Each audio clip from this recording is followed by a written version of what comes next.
자, 오늘 문제 보도록 하겠습니다. 또 이론할 때 모르다가 문제 풀면서 역으로 또 이해가 되고 이런 게 있어요. 그래서 문제도 병행해서 보는 게 좋죠. 매매만 신고한다고 했죠. 매매만. 부동산 거래 신고는.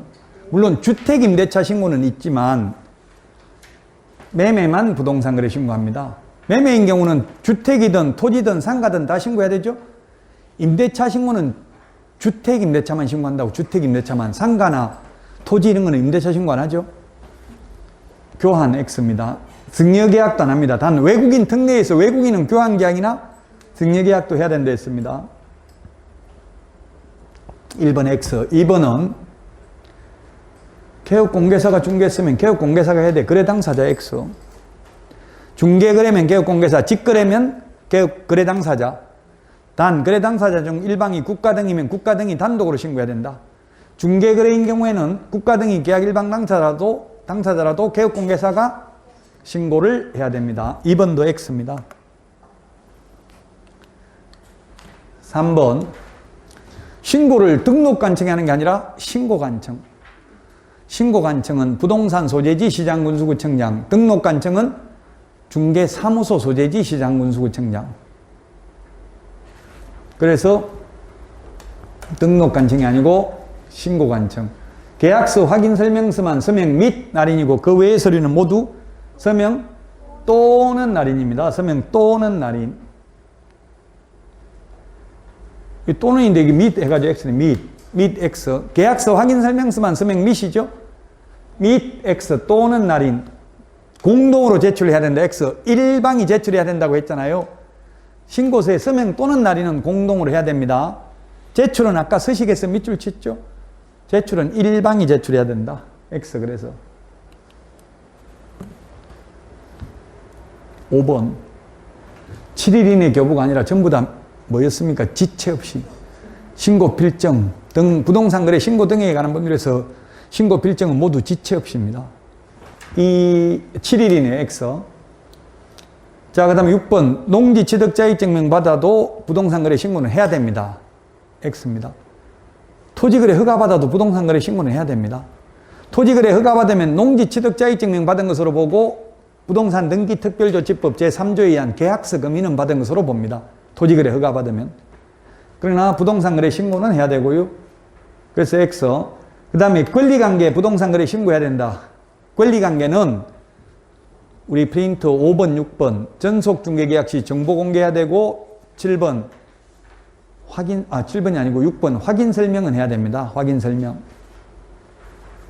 기권, 가공, 상태, 환지세, 특상태, 조건, 공금.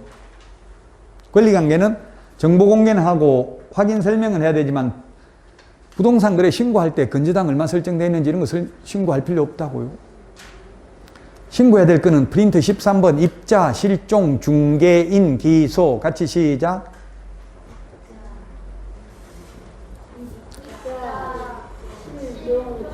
13번 입자, 실종, 중개인, 기소. 시작.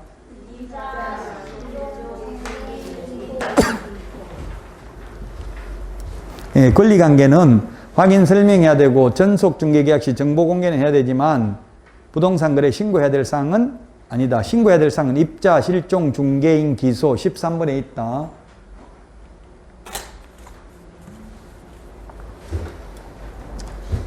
부동산 거래 신고한 경우 해제 등이 된 경우에는 확정된 날로부터 30일 이내에 공동으로 신고해야 된다. 다만 일방이 신고를 거부하는 경우는 상대방이 단독으로 신고할 수 있습니다. 단독으로 신고하는 경우는 사유서와 그 증빙자료를 제출해야 됩니다. 판결문 같은 걸. 맞습니다. 8번은. 9번. 검정체계 구축 운영은 국토부 장관. 그 검정체계에 의해서 검증을 하는 사람은 시장군수구청장이죠? 틀렸습니다. 기출문제들입니다. 다 기출문제. 10번. 잔금 지급일, 중도금 지급일이 변경된 경우에는 변경신고입니다. 정정이라는 것은 처음부터 잘못 적은 거 오타 고치는 게 정정이다. 정정은 프린트 14번 주지사 종목. 그 다음에 변경은 15번의 프린터 지분 변경 도면 가기. 여러분들이 자꾸 입을 움직여 봐야 돼요. 자꾸 말을 해봐야 무슨 대가리인지는 몰라도 일단 대가리라도 기억하고 시험지에다 적어놓고 무슨 대가리인지는 차차 찾으면은 안 적어놓은 것보다는 암기 안 하는 것보다는 나아요. 이런 거는 사실 암기해야 됩니다. 솔직하게 말하면. 원래 강사가 암기하라는 말은 참 하기 어려운 말이에요. 근데 사실은 이런 거는 단순한 거는 암기해야 되지 논리적으로 하려면 너무 힘들어요. 오히려. 지분 변경 도면 가기 시작. 프린터 15번에 있습니다. 앞으로 100번 넘게 반복하니까 나중에는 돼요. 지금은 안 돼도. 중개대상물 모두 신고해야 된다. 중개상물 임목, 공장재단, 광업재단은 중개상물이라도 신고대상물 아니다. 모든 의제부동산 신고해야 된다. X. 선박, 항공기, 건설기계, 차량 신고 안 하죠? 임목, 공장재단, 광업재단은 중개대상물이고 매수 신청 대리 대상물이지만 부동산 거래 신고 대상물은 아니다. 자, 그 다음에 부동산 거래 신고서 제출은 본인이 원칙은 해야 되는데요. 대리인이 제출을 대행할 수도 있습니다. 거래 당사자를 대행하는 건 아무나 대행해도 됩니다. 근데 개업공개사를 대행하는 것은 소속공개사만 가능하고 보조원은 안 됩니다. 없다 X는 소속공개사는 대행할 수 있고 소속공개사가 대행을 할 때는 소속공개사 신분증만 가져가면 됩니다. 개업공개사 위임장이나 등록증 사본은 가져갈 필요 없습니다.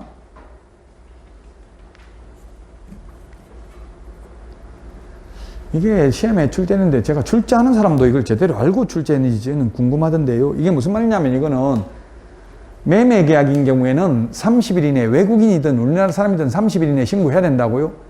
외국인인 경우 30일 이내 일반 규정에 의해서 한번 신고를 했으면 외국인 특례에 의해서 또 60일 이내 신고할 필요 없다는 뜻이라고요. 이게 똑같은 신고관청에 똑같은 내용 가지고 두 번씩이나 신고할 필요 없잖아요.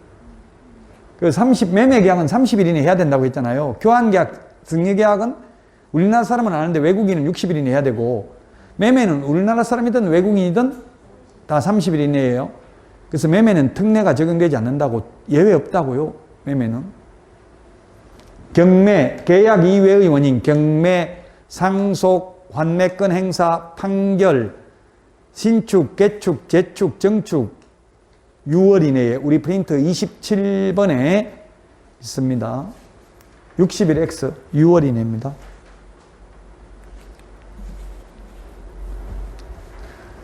(15번) 외국인이 취득하려는 토지가 군문자야, 자죠. 자연환경보전법에 의한 생태경관 보전지역에 있으면 허가받아야 됩니다.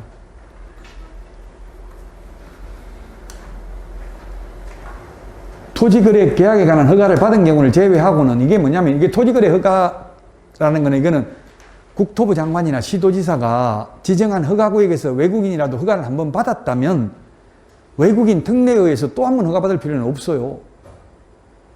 반대로 외국인 특례에 의해서 군문자야에서 허가받았으면, 먼저 받았으면 그게 국토부 장관이나 시도지사가 허가구역으로 지정했다 하더라도 또 한 번 허가받을 필요 없어요. 한 번만 받으면 된다고요. 이게 그 말입니다. 맞습니다. 이거는 국토부 장관이나 시도지사가 지정한 허가구역에서 허가를 받지 않았다면 외국인 특례에 의해서 군문자야는 허가를 받아야 된다. 프린트 27번에 군문자야 한번 같이 군문자야 시작. 한 번 더 시작. 군사기지 보호구역, 문화재보호구역, 자연환경보전법에 의한 생태경관보전지역, 야생생물 특별보호구역입니다. 빅토르안 60일 이내 신고하는 게 아니고 계속보유 신고, 외국인으로 국적이 변경되면 6월 이내 해야 되죠. 6월 이내 신고 안 하면 100만 원. 계약을 원유로 60일 이내 신고 안 하면 300만 원 이하의 과태료입니다. 교환계약이나 증여계약은 60일 이내입니다. 틀렸습니다. 16번. 17번. 자본금의 2분의 1 이상, 의결권의 2분의 1 이상, 구성원의 2분의 1 이상, 임원의 2분의 1 이상이 외국인으로 구성되어 있으면 외국인 등에 해당된다. 56번 2분의 1에 동그라미 7번에 있었죠. 2분의 1입니다. 이상입니다. 초과가 아니고요. 자, 토지거래 허가 이신청 30일이 아니고 1월입니다. 30일은 딱 한 번 있습니다. 토지거래 허가에 대해서. 우리 프린트 35번에 동그라미 8번에 보면 이행강제금 부과에 대한 이신청은 30일입니다. 35번 동그라미 8번 맞습니까?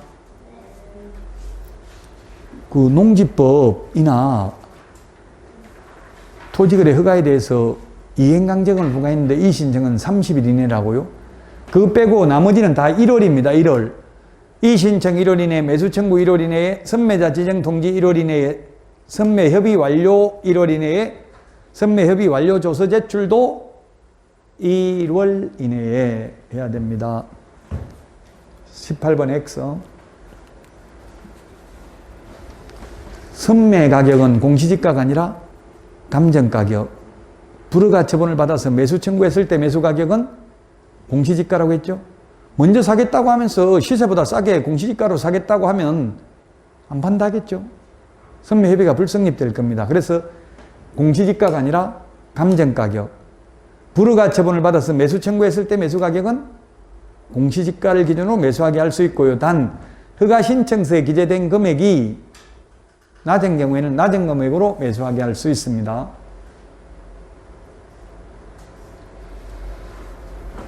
불허가 처분을 받아서 매수 청구했을 때 매수 가격은 감정가격이 아니고 뭐라고 했어요? 공시지가. 이거는 매도인이 급한 거잖아요. 지금 허가를 못 받아가지고 못 팔잖아요. 그러니까 국가 지자체로 하여금 사달라고 하는 거잖아요. 지금 우리 내 거 좀 사달라. 그럼 답답하니까 싼 가격 공시지가로도 팔겠다는 이야기예요. 선매는 다른 사람 살 사람 있는데 국가 등이 먼저 사겠다고 하면 시세대로 비싼 가격으로 산다고요. 이거 시험에 많이 출제됐다고요. 선매는 감정가격, 불허가 처분을 받아서 매수 청구했을 때 매수 가격은 공시지가라는 점을 주의하시기 바라겠습니다. 수고하셨습니다. 지금 코로나가 지금 계속 확산되고 있는데 건강관리 잘 하시고요. 다음 주에 찾아뵙겠습니다. 수고하셨습니다.